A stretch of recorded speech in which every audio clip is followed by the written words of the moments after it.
For today, we're going to be talking about how I was able to buy my first property at the age of 19. A lot of mishap happened. I had a mortgage agent at the time who didn't really know what he was doing, and as a result, I almost lost my property. I actually almost lost my property. So let's get right into it.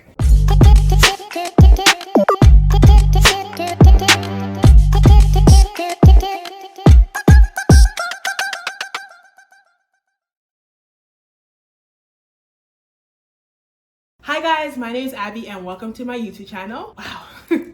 I can't believe I'm actually saying this, but yeah, welcome to my YouTube channel, guys. It's been a long time coming, but I wanted to create a channel that talks about all things real estate, mortgages, finance, professional, and career development. If you know me from my Instagram, you know I used to do a segment called Mortgage Mondays on my Instagram, and that's where my love for educating people kind of stems from. So I just thought, why not transition it over to YouTube? So regardless of age, buying property or investing in real estate is something that a lot of people want to do, but they just don't know how to. Whether it's about picking pre-construction versus resale, how to get funding, how to find the right property, a lot of people just don't know where to start. So I'm going to share with you my journey and how I was able to start. And of course, I'm going to be talking way more about all these topics on my channel. So let me just walk you guys through how I was able to do it at the age of 19. Okay, so I bought my first property in the year 2015. I was 19 at the time when I actually bought it. I bought a pre-construction condo in Woodbridge. So that's Woodbridge, Ontario, guys. It's within the GTA. So it's a little bit north of Toronto. So it's just a legit 5 minutes north of Toronto, but it's within the GTA. So I bought it in 2015, January. How did I come up with the idea of buying property when I was 19? What was I doing? What was I thinking?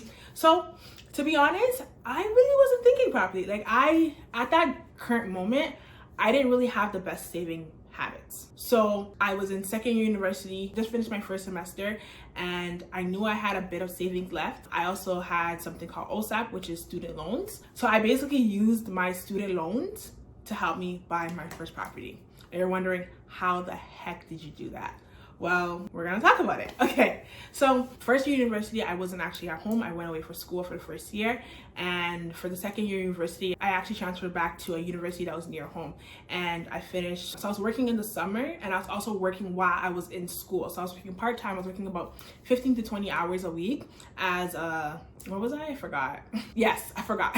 I worked for the city of Toronto. I was an after school care coordinator or counselor or something like that. Besides the point, I was working part-time for 15 to 20 hours a week essentially, and I had money saved because I know before I went to university I was working full-time as well. I kind of saved up a bit of money.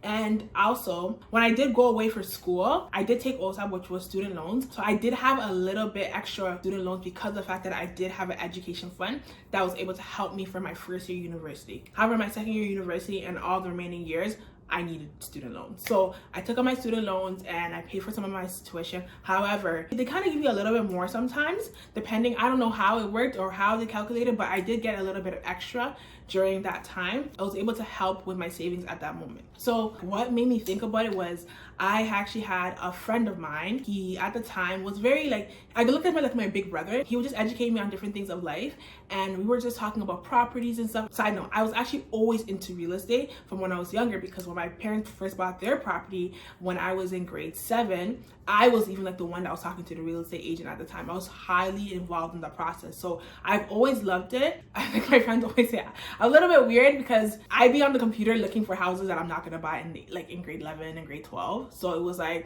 kind of always had a love for real estate and just looking at homes, the inside, how it looked. I don't know, I just kind of didn't explain why I loved it, but I just loved looking at homes. I just loved just seeing it go for sale and somebody buying it. I fell in love with the process.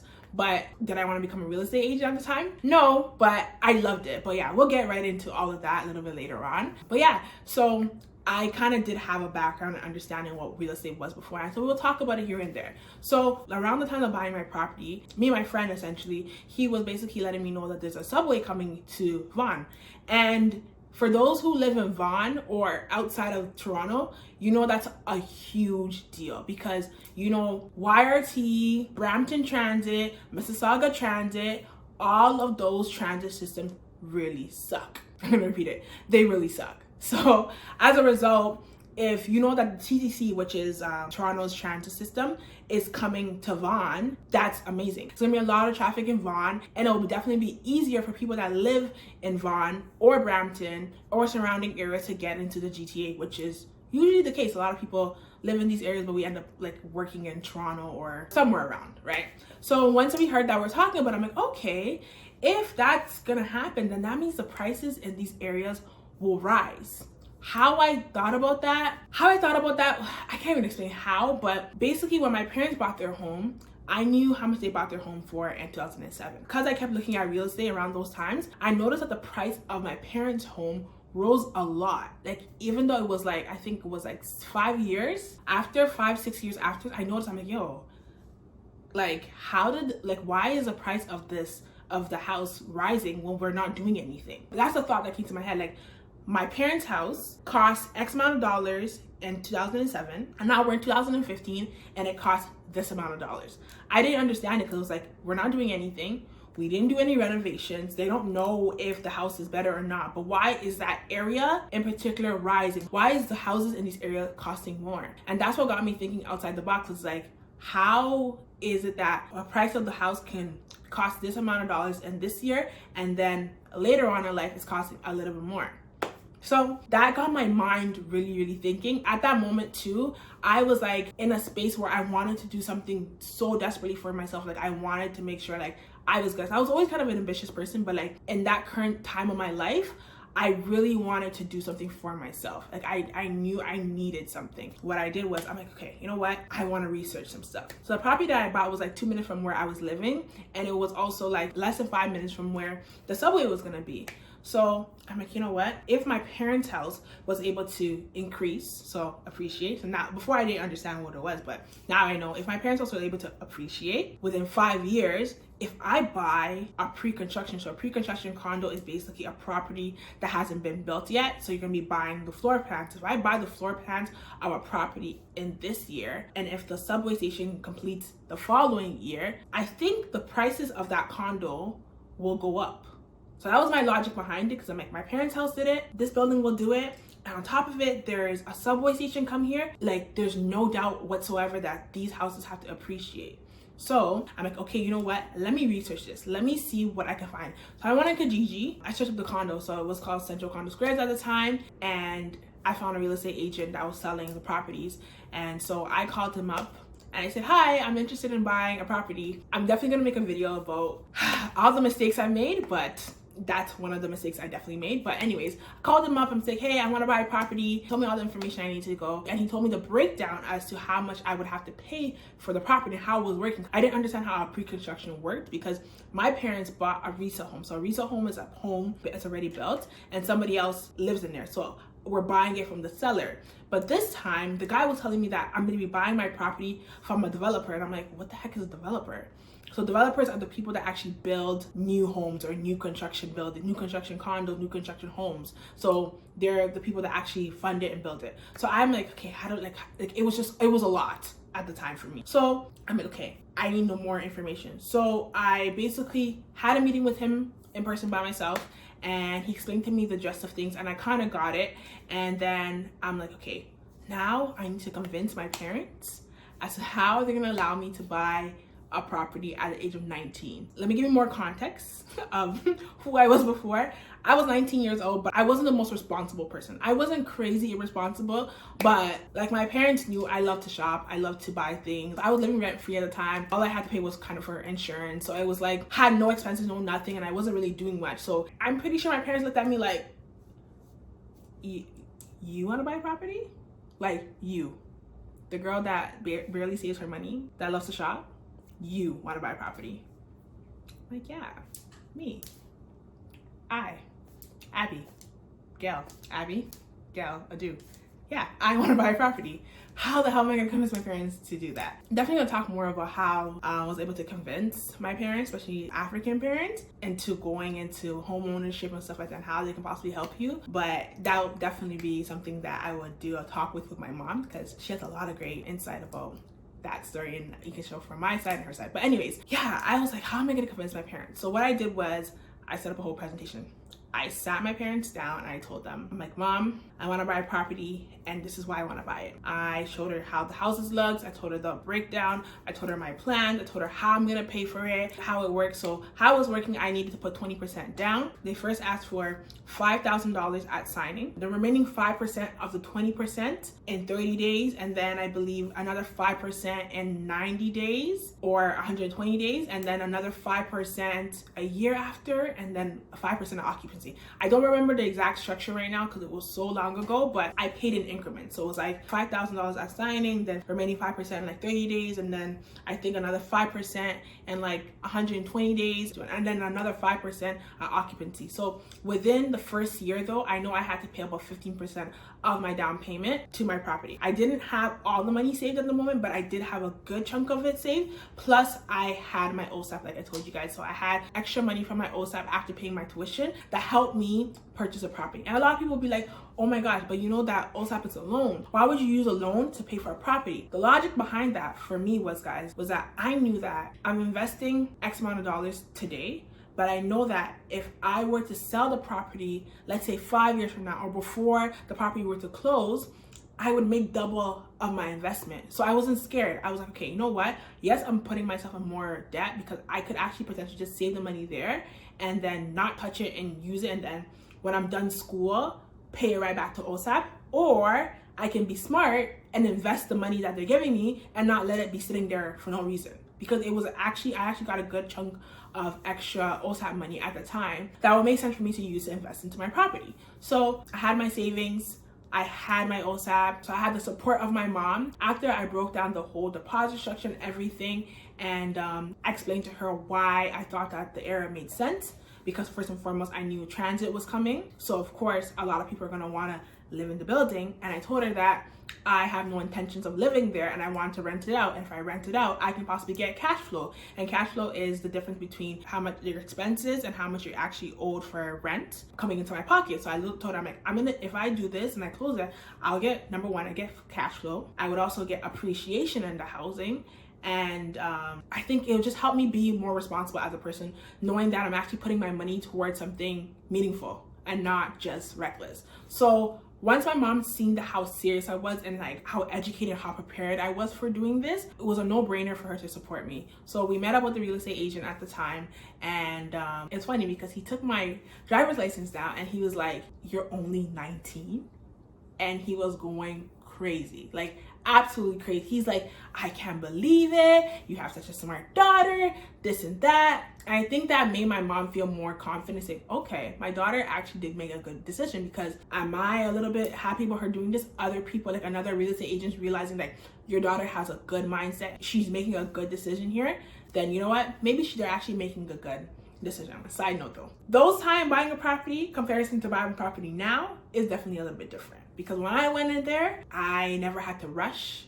There was no lines to get into buying a pre-construction property like how it is today. Legit, when I got in there, they're giving us wine and cheese. Like they were wining and dining us in that place. And it was like, I didn't have to rush to buy the property. I had time to think about it. Now, not so much. You don't really have that much cooling period, or like a lot of people are more adamant about getting into the market as in comparison to 2015, but that doesn't mean that you still can't get into it today. So that's what I did. So after we had the meeting with the real estate agent, me and my mom, we went into the sales office and I put my name on it and I signed for the property and I officially became a homeowner. So what was I choosing? So I purchased a 1-bedroom condo at the time. It was a small condo, but for me, it wasn't about getting like a huge house or anything. I just wanted to get a piece of real estate, and that was it. Like my mindset was the biggest thing in the moment. I think that's something that I'll tell everyone is like being able to buy property. It's more than just saving, it's having a mindset. So the mindset part is what was able to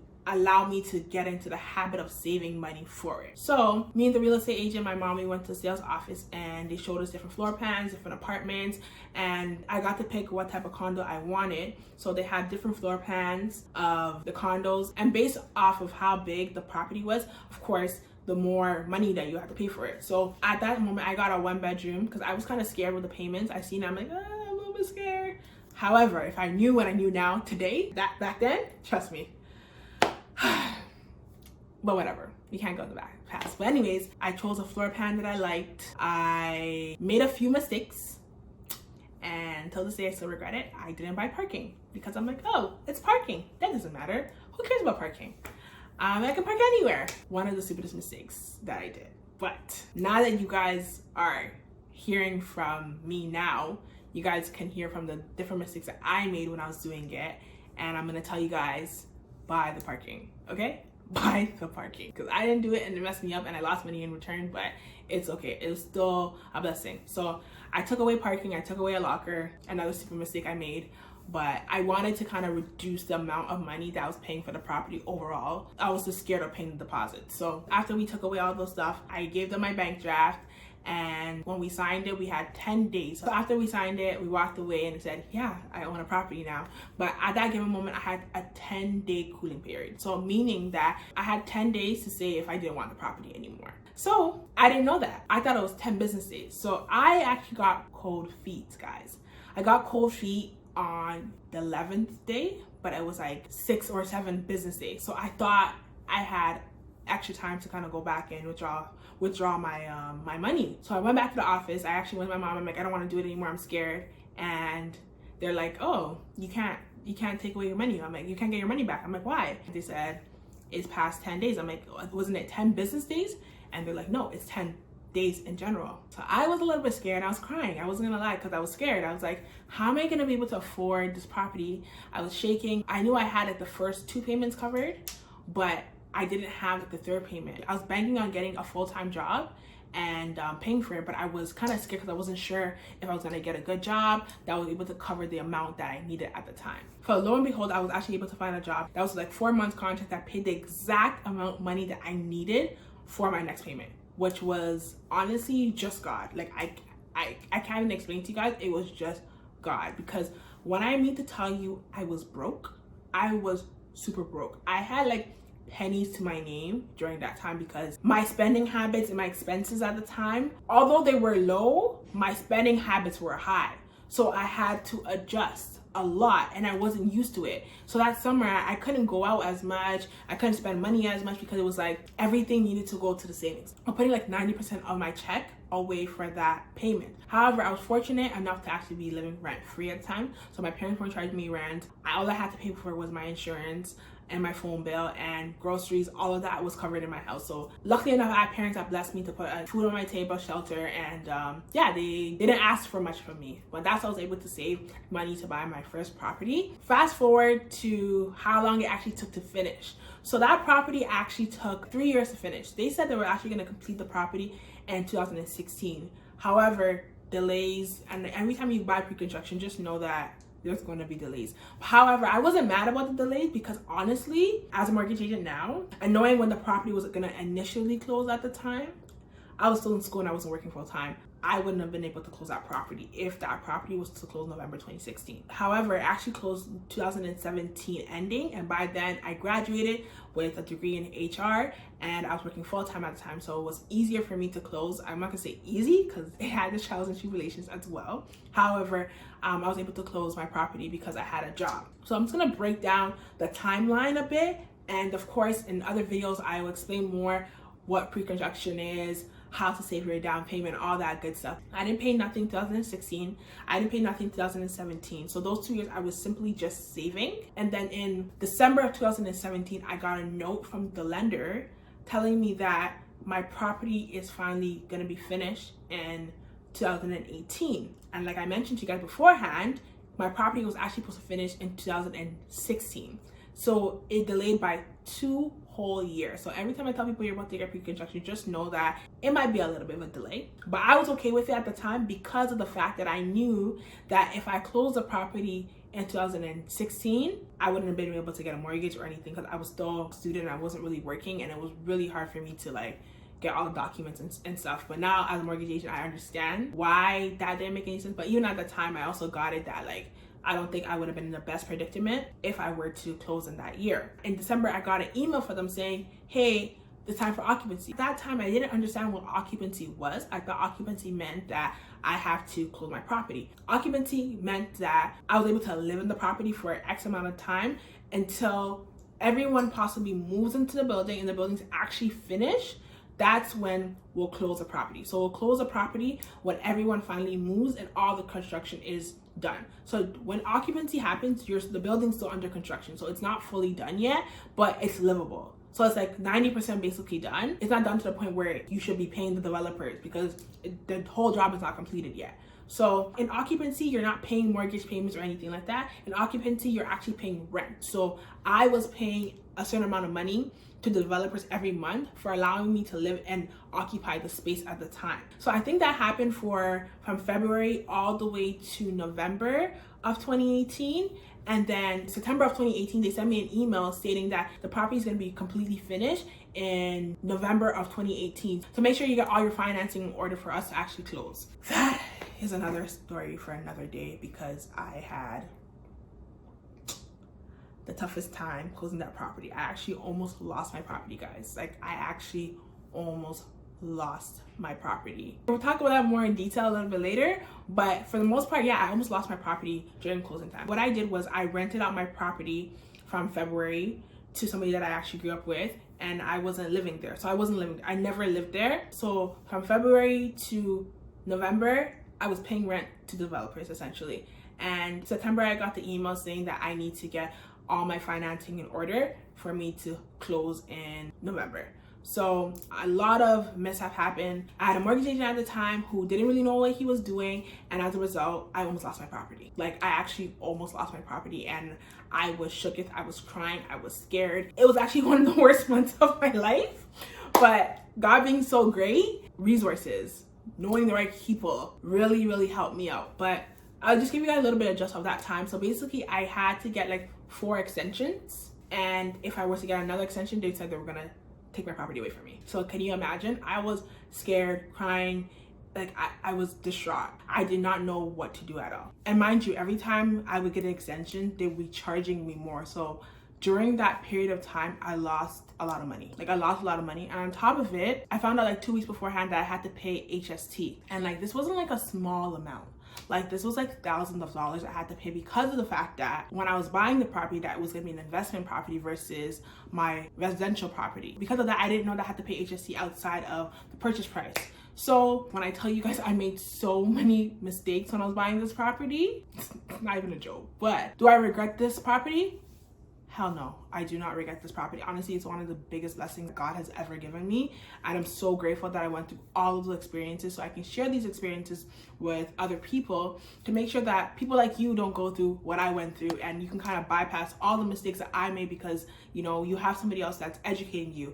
Like, honestly, I always say to myself, like, I wish I had a me during those times, because I actually did not know what I was doing. And that's why right after that moment, I had a friend of mine who I connected with at that moment, and basically he opened my eyes to like a network of different people that can kind of help you when situations get tough. And that's why I'm so keen on being a resource for people and just being able to help people during tough times, because somebody was able to do that for me. If I knew more at that time, I definitely could have avoided half the mistakes I went through. But nonetheless, like I said, I don't regret buying this property. It was a blessing in disguise. So traditionally, as everybody knows, everyone usually likes to say, like, I'm gonna go to the bank to go get, you know, my mortgage or whatever. But in my instance, I couldn't go to the bank, or I couldn't even go to a B lender. I couldn't go to A lender, which is your banks, or B lenders, which is usually your credit unions. I had to go to a private lender. So a private lender is a person like me or you lended me money to pay for my property, essentially. And I had to pay a whole lot of fees. Interest rate was crazy high and all that stuff. But overall though, like, when you look in retrospect, it was still worth it. Like, as much as I did lose money in the process, I lost money, but I gained more money than I lost overall though. The money that I lost was just a piece of the money that I actually gained during that time. So it wasn't completely bad, but it's something that definitely could have been avoided had I knew what I knew today. But yeah, I eventually ended up closing that property in December of 2018. And then 3 months later, I refinanced my property and I closed with a bank in the following year. So 2019, I closed it with an actual bank. So then now I got an A lender for the bank. But then we'll definitely go more into detail about different type of closings, different type of mortgages, stuff like that. But yeah, for the most part, that is how I bought my property. I was 19, I had no idea. I started buying this property at the age of 19, and the process didn't end until I was about 22 is when the property actually closed. A lot of mistakes. I made a huge amount of mistakes. You guys don't even know the half of it. but super grateful that I was able to do it because it did open my eyes to a lot of different resources and being able to actually build wealth. And that's the biggest important for me. And these are lessons that like I would never forget in my life. A lot of the things I went through during that time that helped me actually make life-changing decisions in my life, and like being more in tune with wealth and finance and real estate and just educating and just helping people as a whole. So yeah, that's pretty much it for today. Thank you guys for tuning in. Please stay tuned for my next video. And if you have any questions, concerns, if you just want to talk to me, please leave a comment down below. Subscribe to my channel, like this video, share with your friends and your family, guys. Follow me on Instagram as well. And yeah, thank you guys, and I'll see you guys later. Bye.